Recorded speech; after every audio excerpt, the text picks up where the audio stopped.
Hello नमस्कार जय हिंद दोस्तों, स्वागत है आपका एक बार फिर आपके अपने ही यूट्यूब चैनल राजस्थान जी के व्यूज़ में। आज हम बात करने वाले हैं राजस्थान के भूगोल में। आज हमारा सेकंड टॉपिक होने वाला है राजस्थान का भौतिक विभाजन, जिसमें राजस्थान के भौतिक विभाजन के बारे में हम चर्चा करेंगे। अगर चैनल पर नए हो तो चैनल को सब्सक्राइब करें और अपने दोस्तों के साथ शेयर करें। आने वाली सभी प्रतियोगिता परीक्षाओं में आपके लिए ये क्लासें बहुत इम्पोर्टेंट होने वाली है। तो बिना देरी के क्लास को स्टार्ट करते हैं। अगर इसकी पीडीएफ चाहिए तो हमारे टेलीग्राम चैनल को ज्वाइन करें, उसका लिंक डिस्क्रिप्शन में दिया हुआ है। प्राग ऐतिहासिक काल पाषाण काल में संपूर्ण विश्व एक पिंड के रूप में था, जिसे पेंजिया कहते थे। इसके चारों ओर सागर पेंतालासा सागर था। पेंजिया के दो भाग बने। पेंजिया के कितने भाग बने? दो भाग बने। पहला है अंगारा लैंड जो कि उत्तरी भाग है, और दूसरा है गोंडवाना लैंड जो कि दक्षिणी भाग है। इनके मध्य 33 सागर था। क्या था इनके मध्य 33 सागर था। राजस्थान में गोंडवाना लैंड पर 33 सागर के अवशेष पाए जाते हैं। राजस्थान का सबसे पहले भौतिक प्रदेशों में वीसी मिश्रा ने अपनी पुस्तक वीसी मिश्रा ने अपनी पुस्तक राजस्थान का भूगोल में राजस्थान को 7 भागों में बांटा। कितने भागों में बांटा? 7 भागों में। देखते हैं कौन कौन से हैं। पश्चिमी शुष्क प्रदेश, अर्ध शुष्क प्रदेश, नहरी प्रदेश, अरावली प्रदेश, पूर्वी कृषि और औद्योगिक प्रदेश, दक्षिण पूर्वी कृषि प्रदेश, चंबल बीहड़ प्रदेश। हरिमोहन सक्सेना ने अपनी पुस्तक में राजस्थान को भूगोल में राजस्थान को 4 प्रदेशों में बांटा। कौन कौन से हैं? पश्चिमी मरुस्थल प्रदेश, अरावली पर्वतीय प्रदेश, पूर्वी मैदानी प्रदेश व दक्षिणी पूर्वी पठारी प्रदेश। ये दिया हुआ है, इसका आप स्क्रीनशॉट ले सकते हैं।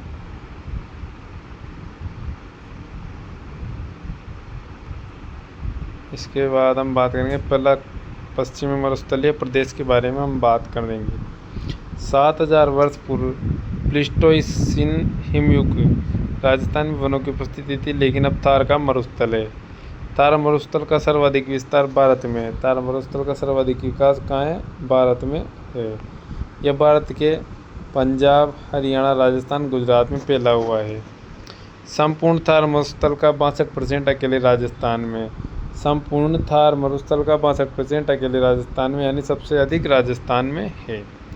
राजस्थान में मरुस्थलीय जिले कौन कौन से हैं? 16 जिले हैं, जिसमें आता है गंगानगर, हनुमानगढ़, बीकानेर, चूरू, झुंझुनू, सीकर, जैसलमेर, जोधपुर, फलौदी, बाड़मेर, बालोतरा, ब्यावर, पाली, नागौर, डिडवाना, कुचामन व जालौर जिले हैं।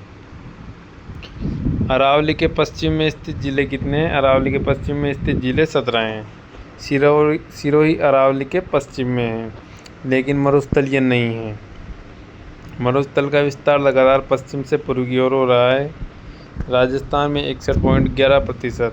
कितने प्रतिशत? 61.11%, यानी लगभग 2/3 भाग पर रेगिस्तान है तथा राजस्थान के 1,75,000 वर्ग किलोमीटर में फैला है। पश्चिमी मरुस्थलीय प्रदेश का सामान्य ढाल उत्तर पूर्व से दक्षिण पश्चिम है। उत्तर पूर्वी क्षेत्रों की समुद्र तल से औसत ऊंचाई लगभग 300 मीटर तथा दक्षिणी भाग की ऊंचाई 150 मीटर है। अतः थार के मरुस्थल का दक्षिणी भाग समुद्र तल से सबसे कम ऊंचाई पर है। पिछले 1 दशक में सर्वाधिक उल्कापिंड थार के रेगिस्तान में गिरे हैं। पिछले 1 दशक में सर्वाधिक उल्कापिंड कहाँ गिरे हैं? थार के रेगिस्तान में गिरे हैं। थार का मरुस्थल विश्व का सबसे घना, सर्वाधिक आबादी व सर्वाधिक जैव विविधता वाला मरुस्थल है। यह ग्रेट पैलियो आर्कटिक अफ्रीकी मरुस्थल का कौन सा भाग है? पूर्वी भाग है। यह अवसादी चट्टानें पाई जाती है, जिनमें कोयला और पेट्रोलियम भी पाया जाता है। पश्चिम मरुस्थलीय प्रदेश राजस्थान का सर्वाधिक दैनिक तापांतर वाला प्रदेश है, जहाँ सबसे अधिक गर्मी रहती है। डॉक्टर ईश्वरी प्रसाद ने मरुस्थल प्रदेश को रुक्ष क्षेत्र व चीनी यात्री हवेन सांग ने इस प्रदेश को गुजरात कहा। रेगिस्तान का आगे बढ़ना, मरुस्थल का विस्तार ही मरुस्थलीकरण या रेगिस्तान का मार्च कहलाता है। इसके लिए नाजना गांव जैसलमेर प्रसिद्ध है। 50 सेंटीमीटर वर्षा राजस्थान को दो समान भागों में विभाजित करती है। यह वर्षा रेखा मरुस्थलीय प्रदेश की पूर्वी सीमा तथा अरावली की पश्चिमी सीमा का निर्धारण करती है। पश्चिमी मरुस्थलीय प्रदेश को दो भागों में बांटा गया है। कितने भागों में बांटा गया है? दो भागों में बांटा गया है।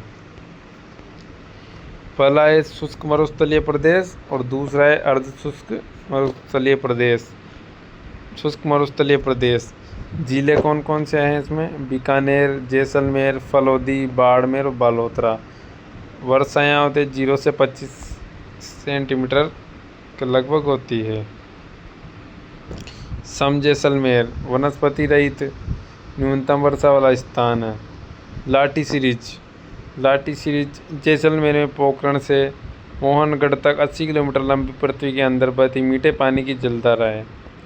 2007 में काजरी के वैज्ञानिकों ने खोजी थी। इसे भूगर्भिक जलपट्टी या लाठी सीरीज कहते हैं। इसमें सेवण, दामण व करड़ स्वादिष्ट घास मिलती है। चंदन नलकूप लाठी सीरीज के पास जैसलमेर में मीठे पानी का नलकूप है। इसे थार का गड़ा कहते हैं। चंदन नलकूप को थार का गड़ा कहते हैं। जुरासिक युग की चट्टानें जैसलमेर बाड़मेर में मिली है। आकल वुड फॉसिलस पार्क इसका उदाहरण है। आकल नेशनल वुड फॉसिलस पार्क। जैसलमेर में 18 करोड़ वर्ष पूर्व के काष्ठ जीवाश्म मौजूद हैं। बाप बोल्डर बाप फलौदी में पर्मियन कार्बोनिफेरस काल के इमानीकृत गोलाश्म के अवशेष मिले हैं। बालू का स्तूप मुक्त रहित क्षेत्र फलौदी, पोखरण, जैसलमेर बालोतरा के मध्य फैला है। चट्टानी मरुस्थल का भाग यानी टीला रहित क्षेत्र है जिसे हम मादा कहते हैं। पश्चिमी मरुस्थल का 41.50% भाग है।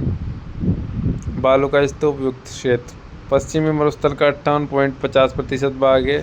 सर्वाधिक बालू का स्तूप कहाँ है? जैसलमेर में। अर्ध शुष्क मरुस्थलीय प्रदेश राजस्थान बांगर। जिले कौन कौन से हैं? गंगानगर, हनुमानगढ़, चूरू, झुंझुनू सीकर, डिडवाना कुचामन, नागौर, जोधपुर, पाली व जालौर जिले हैं। वर्षा 25 से लेकर 50 सेंटीमीटर तक होती है। गग्गर का मैदान जिले हैं गंगानगर व हनुमानगढ़। गग्गर नदी द्वारा लाई गई उपजाऊ मिट्टी से बना है। गग्गर के पाट को हनुमानगढ़ में नाली कहते हैं। शेखावाटी क्षेत्र हैं।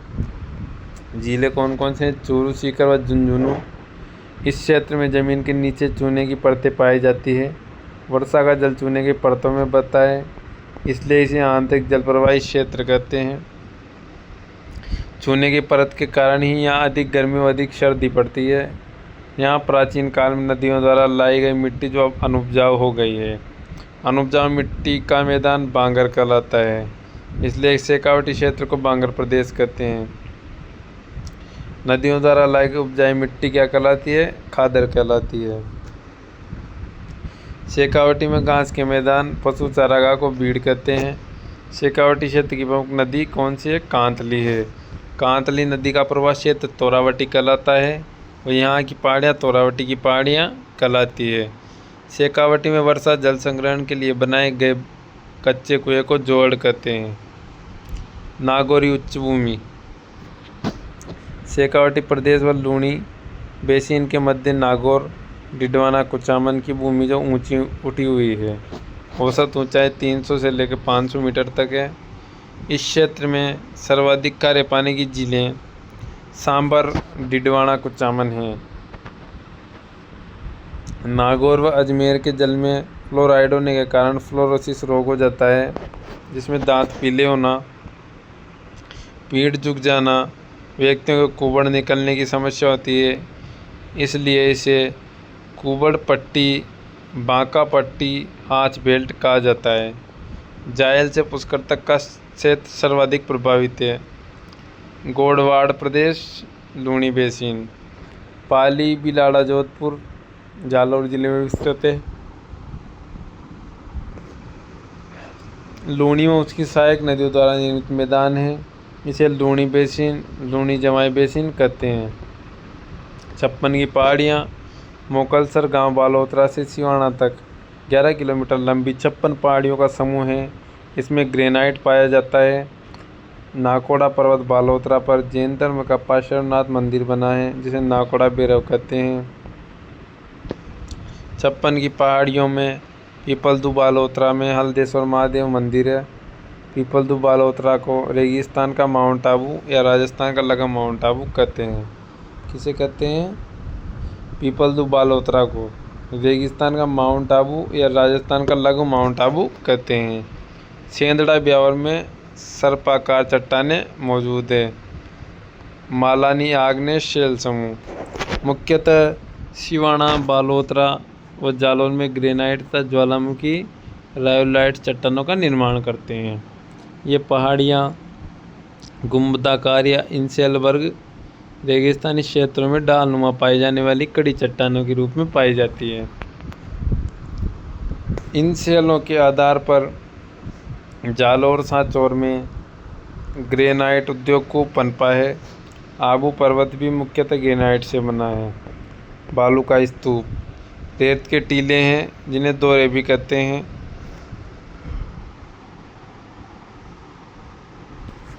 बालू का स्तूप मुख्य रूप से मरुस्थल में मिट्टी के अपर्दन निक्षेपण से बनते हैं। गतिशील दोनों का जैसलमेर में दरियन कहते हैं। बालू का स्तूप के प्रकार पवन की गति के अनुसार अनुदैर्ध्य दर्य पवनानुवर्ती बालू का स्तूप पवनों के समांतर या अनुदिश बनते हैं। इन्हें रेखीय बालू का स्तूप भी कहते हैं। ये बालू का स्तूप द्रुतवती नदी घाटी में मिलते हैं। सर्वाधिक जैसलमेर व बाड़मेर जिले में मिलते हैं। अनुप्रस्थ बालू का स्तूप पवनों की दिशा के समकोण लंबवत बनने वाला बालू का स्तूप पुगल, बीकानेर के चारों ओर, सूरतगढ़, गंगानगर, चूरू, झुंझुनू जिलों में मिलते हैं। अवरोधी बालू का स्तूप ये किसी अवरोध झाड़ी, पेड़, पहाड़ी के कारण बनते हैं। पुष्कर नाग पहाड़ से मिलते हैं। बरखान अर्धचंद्राकार बालू का स्तूप सर्वाधिक गतिशील है, इसलिए मरुस्थलीकरण के लिए सर्वाधिक उत्तरदायी बालू का स्तूप है। इनका पवनामुखी ढाल मंद व पवन विमुखी ढाल तीव्र होती है। बालेरी, चूरू, सीकर, लूणकरणसर, बीकानेर, ओसिया, जोधपुर, डिडवाना, कुचामन में स्थित है। आकृति के आधार पर सीफ अनुदैर्ध्य बालू का स्तूप है। पवन की दिशा के समांतर विकसित होते हैं। पैराबोलिक या परवलयाकार हवा के रुख के विपरीत अंग्रेजी के युवाकार में विकसित होते हैं। राजस्थान में सर्वाधिक पैराबोलिक बालू का स्तूप भी मिलते हैं। तारा बालू का स्तूप हवा अपनी दिशा बार बार बदलती है। मोहनगढ़, पोकरण, जैसलमेर व सूरतगढ़, गंगानगर में मिलते हैं। सब्र काफीज मरुस्थल में छोटी झाड़ियों के पास बनते हैं। महत्वपूर्ण शब्दावली इर्ग रेतीला मरुस्थल जहाँ बालू ही बालू हो, इसे महान मरुस्थल भी कहते हैं। राजस्थान में सर्वाधिक कहाँ पाई जाती है? जैसलमेर में। हममादा पथरीला मरुस्थल जहाँ छोटी पहाड़ियाँ या चट्टानें हों। पोखरण, फलोदी व बालोतरा के मध्य बालू का स्तूप मुख्य प्रदेश है। रेग मिश्रित मरुस्थल बालू, रेत व कंकड़ पत्थर जिनका मिश्रण होता है रेग होते हैं। प्लाया खारे पानी की बड़ी झीलें। थार के मरुस्थल में पानी बढ़ने से भूमि की लवणता के कारण इनका जल खारा हो जाता है। रन या टाट बालू का स्तूपों के मध्य वर्षा का जल लवणीय दलदल बन जाता है, जिसे रन या टाट कहते हैं। सर्वाधिक जैसलमेर में पाए जाते हैं। तल्ली या पोकर रेगिस्तान के गड्ढों में वर्षा का मीठा जल। मरहो तल्ली या पोकर का जल सूखने के बाद उपजाऊ मिट्टी मरहो कहलाती है। इसमें की जाने वाली कृषि खड़ीन कहलाती है। खड़ीन कृषि पालीवालों द्वारा जैसलमेर में शुरू की गई थी। बालसन पर्वतों चट्टानों के मध्य जल इकट्ठा होने से बनी झीलें होती है। रोही मैदान मरुस्थल में उपजाऊ भूमि। बबूलिया वायु के बंवर चक्रवात। उसके बाद है थली, बीकानेर, गंगानगर, चूरू का ऊंचा भाग जो लूनी नदी के उत्तर में है। तली, मरुस्थल के दक्षिण पश्चिम में स्थित निचले भाग को तली कहते हैं। पीवड़ा, पीवड़ा एक प्रकार का सांप होता है जो राष्ट्रीय मरुद्यान जैसलमेर में पाया जाने वाला है। डंक न मारकर सोए व्यक्ति के श्वास के साथ जहर देकर मारता है। डांड, बालू का स्तूप में वायु की रगड़ में बने गर्त। अरावली पर्वतीय प्रदेश, पालनपुर गुजरात से रायसीना की पहाड़ी दिल्ली तक कुल 692 किलोमीटर लंबी है।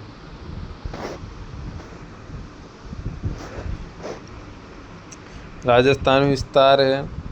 खेड़ ब्रह्मा गुजरात से खेतड़ी झुंझुनू तक कुल 550 किलोमीटर लंबी है। अरावली का 80% भाग राजस्थान में है। अरावली की औसत ऊंचाई 930 मीटर है। अरावली राजस्थान को दो भागों में पूर्वी राजस्थान और पश्चिमी राजस्थान में विभक्त करती है। अरावली का मुख्य विस्तार 16 जिलों जो हैं उदयपुर, सिरोही, राजसमंद, अजमेर, ब्यावर, पाली, चित्तौड़गढ़, भीलवाड़ा, डूंगरपुर, डिडवाना, कुचामन, सीकर, झुंझुनू, जयपुर, कोटपुतली, बरौड़, अलवर, केरतल, तिजारा में है। राजस्थान में अरावली की दिशा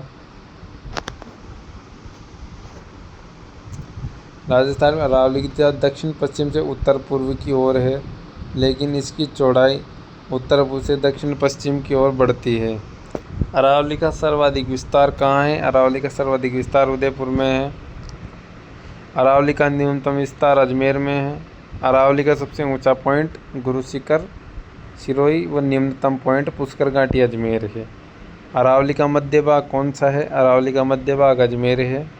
अरावली की सर्वाधिक ऊंचाई सिरोही में व न्यूनतम ऊंचाई कहाँ है? जयपुर में है। अरावली में सर्वाधिक वर्षा दक्षिणी भाग में होती है।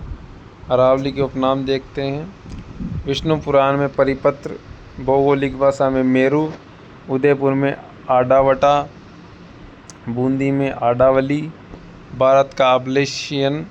अरावली की तुलना अमेरिका के अपलेशियन पर्वत से की। उत्पत्ति, अरावली की उत्पत्ति प्री कैम्ब्रियन युग में हुई थी। अरावली का निर्माण तब हुआ जब भारतीय प्लेट और यूरेशियन प्लेट समुद्र से अलग हो गई थी। राजस्थान की प्री कैम्ब्रियन चट्टानों का वर्णन A.M. हेरान, अलेक्जेंडर मैकमिलन हेरोन ने किया। अरावली विश्व की प्राचीनतम वलित व अवशिष्ट पर्वतमाला है। अरावली मोड़दार पर्वत है। अरावली पर्वतमाला का उद्गम अरब सागर के मिनिकॉय द्वीप लक्षद्वीप से माना जाता है। अरावली पर्वत की मूल जड़ अरब सागर से शुरू होने के कारण अरब सागर को अरावली का पिता कहते हैं। अरावली की विशेषताएं, इसका दक्षिणी भाग ग्रेनाइट चट्टानों से बना है। यह मरुस्थल के पूर्व में विस्तार को रोकती है। सर्वाधिक नदियों का उद्गम, सर्वाधिक सघन वनस्पति खनिजों की बहुतायत अरावली में पाई जाती है। अरावली के पूर्वी ढालों पर वनस्पति अधिक सघन है। अरावली को भारत की महान जल विभाजक रेखा कहा जाता है। यह अरब सागर तथा बंगाल की खाड़ी की नदियों को अलग करती है। अरावली थार के रेगिस्तान को चंबल की घाटी से अलग करती है। अरावली को 3 भागों में विभाजित किया गया है। उत्तरी अरावली अलवर, केरतल, तिजारा, सीकर, झुंझुनू, जयपुर, दौसा, कोटपुतली, बरौड़। उत्तरी अरावली की चोटियां देखते हैं।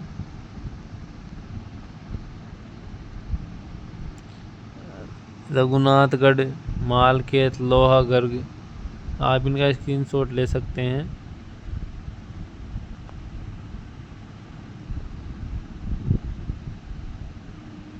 मध्य अरावली के दर्रे, पहाड़ों के मध्य तंग रास्ता ही दर्रा नाल घाट कहलाता है।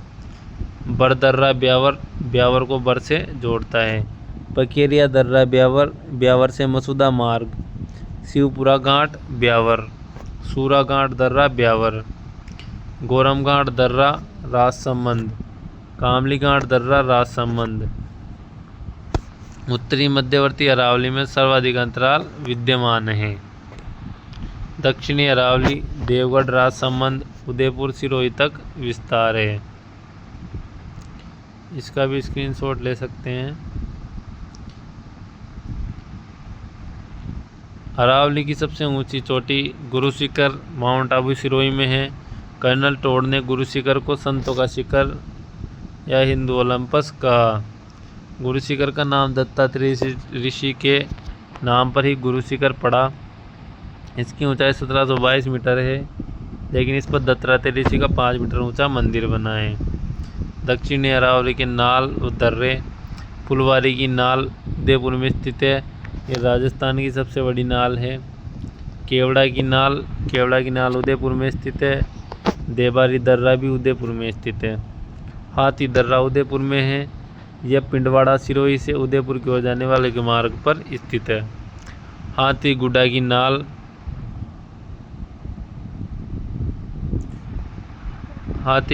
नाल कुंभलगढ़ किले के पास राजसमंद में स्थित है।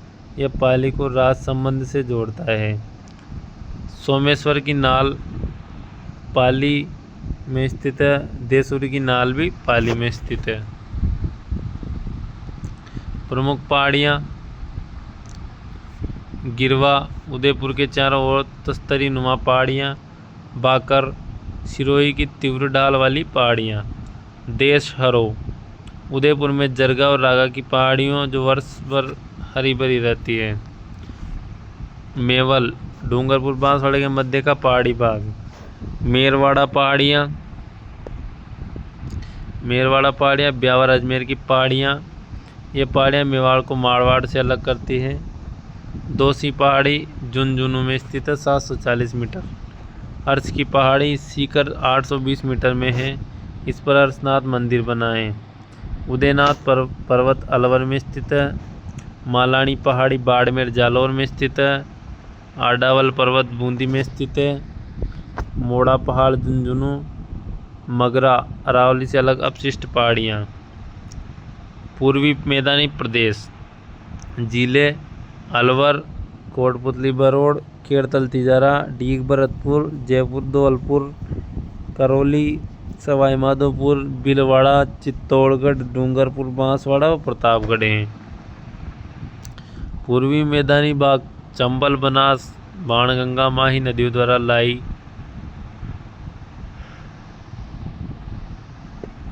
जलोढ़ दोमट मिट्टी से बना है। सर्वाधिक उपजाऊ भौतिक विभाग है, इसलिए इसे खाद्यान्न का कटोरा भी कहते हैं। इसका ढाल पूर्व की ओर है। वह सर्वाधिक जनसंख्या घनत्व वाला भाग है। पूर्वी मैदानी प्रदेश को मुख्यतः 4 भागों में विभाजित किया गया है। चंबल बेसिन जो सवाई माधोपुर, करौली, धौलपुर में चंबल नदी द्वारा निर्मित मैदान है। चंबल नदी के आसपास ऊंची नीची उत्कात स्थलाकृति डांग कहते हैं। सर्वाधिक डांग भूमि करौली में है, इसलिए इसे करौली को डांग की रानी कहते हैं। चंबल नदी के प्रवाह से मिट्टी में कटाव, अवनालिका अपरदन के कारण गहरी गहरी घाटियाँ बन जाती है, जिन्हें बीहड़ कहते हैं। यह कोटा, सवाई माधोपुर, धौलपुर तक फैली हुई है। 56 बेसी या माही बेसिन माही नदी का प्रवाह क्षेत्र, जिसमें बांसवाड़ा, प्रतापगढ़ व डूंगरपुर जिले आते हैं। प्रतापगढ़ का प्राचीन नाम कांटल था। प्रतापगढ़ में माही नदी का बहाव क्षेत्र कांटल का मैदान कहलाता है। बांसवाड़ा से प्रतापगढ़ के मध्य 56 गांव नदी नालों का समूह है, इसे 56 का मैदान कहते हैं। डूंगरपुर बांसवाड़ा का क्षेत्र वागड़, मेवल, व्याघ्रगा वाट के नाम से भी जाना जाता है। बनास बेसिन बनास नदी पर उसकी सहायक नदियों द्वारा निर्मित मैदान है। इसका ढाल पूर्व की ओर है। जलोढ़ मिट्टी पाई जाती है जो कृषि के लिए उपयुक्त होती है। इसकी औसत ऊंचाई 280 से 500 मीटर तक की है। बनास बेसिन का उत्तरी पूर्वी भाग मालपुरा करौली के नाम से जाना जाता है। यह टोक, सवाई माधोपुर, करौली में फैला है। इस क्षेत्र को A.M. हेरोन ने तृतीय पेनीप्लेन नाम दिया। जहाजपुर भीलवाड़ा का क्षेत्र खेराड़ व मालपुरा टोंक का क्षेत्र माल खेराड़ कहलाता है। बाणगंगा बेसिन बाणगंगा नदी के बहाव क्षेत्र का मैदान है, जो जयपुर, दौसा, डीग भरतपुर जिलों में पाया जाता है। इसके बाद है दक्षिणी पूर्वी पठारी प्रदेश, हाड़ौती का पठार भी कहते हैं। यह मध्य प्रदेश में स्थित मालवा के पठार का उत्तरी भाग है। औसत ऊंचाई 500 मीटर है। जिले इसमें आते हैं कोटा, बूंदी, बाराजार, अवाड़ा, हाड़ौती का पूरा क्षेत्र इसमें आता है। हाड़ौती पठार को मुख्यतः 2 भागों में बांटा गया है, विंध्यन कगार भूमि व दक्कन लावा पठार। करौली धौलपुर सवाई माधोपुर में फैला है। चंबल और बनास नदी के मध्य का भाग है। बलुआ पत्थर से निर्मित महान सीमा वृक्ष अरावली पर्वतमाला और विंध्याचल पर्वत का मिलन स्थल होने के कारण महान सीमा वृक्ष कहते हैं। अरावली के पूर्व में स्थित है। बूंदी, सवाई माधोपुर, करौली, धौलपुर, कोटा चित्तौड़गढ़ में फैला है। दक्कन लावा पठार कोटा, बूंदी, बाराजार, अवाड़ में फैला है। यह बूंदी की पहाड़ियों का सर्वोच्च शिखर सतुर है। वह बूंदी के प्रमुख दर्रे लाखेरी दर्रा, रामगढ़ दर्रा, रामगढ़ खटगढ़ दर्रा, जेतावस दर्रा है। मुकुंदरा की पहाड़ियाँ कोटा सर्वाधिक व झालावाड़ जिनमें विंध्याचल पर्वतमाला का ही विस्तार है। शाहबाद उच्च क्षेत्र 12 में स्थित है। रामगढ़ 12 के पास घोड़े की नाल की आकृति और आकार की पर्वत श्रेणी है, जिसके मध्य राजस्थान में एकमात्र उल्कापिंड गिरने से बनी झील है। विश्व भू विरासत ने क्रेटर के रूप में मान्यता दी। डंग गंगाधर उच्चभूमि, झालावाड़ का पठारी भाग है। राजस्थान के प्रमुख पठार कौन कौन से हैं? उड़िया का पठार सिरोही में स्थित है। राजस्थान का सबसे ऊंचा पठार जो 1360 मीटर ऊंचा है और गुरु शिखर के नीचे स्थित है। बोराट का पठार 1225 मीटर गोगुंदा उदयपुर से कुंभलगढ़ राजसमंद के मध्य स्थित है। राजस्थान का दूसरा ऊंचा पठार है। बोराट पठार की सबसे ऊंची चोटी जरगा है। आबू का पठार सिरोही में स्थित है। राजस्थान का तीसरा ऊंचा पठार है 1200 मीटर है, जिस पर राजस्थान का सबसे ऊंचा शहर माउंट आबू है। मेसा का पठार 620 मीटर चित्तौड़गढ़ दुर्ग स्थित है, ये दिया हुआ है। लसाड़िया का पठार सलूमर में स्थित है, जैसमंद झील के उत्तरी पूर्वी भाग में, जैसमंद झील के पूर्वी भाग में। ऊपरमाल का पठार बेंसरोडगढ़ चित्तौड़गढ़ से बिजोलिया बिलवाड़ा तक स्थित है। हाड़ौती का पठार का ही भाग है। मानदेसरा का पठार चित्तौड़गढ़ में स्थित है। बोमट का पठार उदयपुर, सलूमबर, डूंगरपुर, सिरोही में फैला है, जहाँ भील जनजाति निवास करती है। तो ये थी साथियों हमारी राजस्थान भूगोल का सेकंड टॉपिक आज का, जिसमें हमने बात की राजस्थान का भौतिक विभाजन के बारे में। ऐसी ही और क्लासें रोज़ देखने के लिए हमारे चैनल को सब्सक्राइब करें और अपने दोस्तों के साथ शेयर करें। चैनल पर नए हो तो चैनल को सब्सक्राइब करें। ऐसी ही और क्लासें देखने के लिए चैनल को सब्सक्राइब करें। क्लास में जुड़ने के लिए सभी साथियों का धन्यवाद। जय श्री राम।